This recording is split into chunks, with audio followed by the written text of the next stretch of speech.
Welcome back to this video. My name is Rafi Yakub right here, and in today's video I'm going to show you on how to control desktop brightness in Windows 10 PC.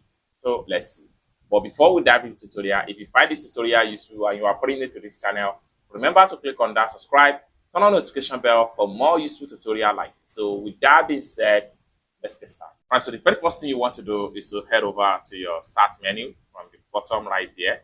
Right click on it, and then make sure you look for settings. So click on settings, and it's going to open up like so. Next thing you need to do is to simply go to system. So click on that.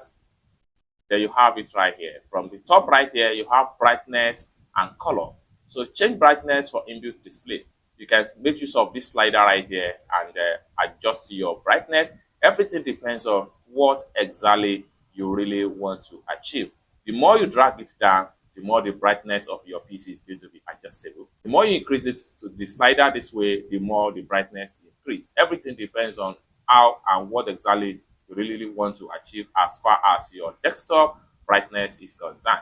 If I minimize here right now, you see that my desktop environment has been drastically turned down the brightness. If I come back right here, I increase it this way, it increases my brightness 100%. And by adjusting your brightness on your PC, it saves a lot as far as your lifetime of your battery or your PC is concerned. It's as simple as that. I hope you really got value for this video. If you find this video useful, give this video a big like, and also remember to subscribe to the channel for more useful tutorial like this. Thank you so much for watching, and I hope to see you in my next video. Bye for now.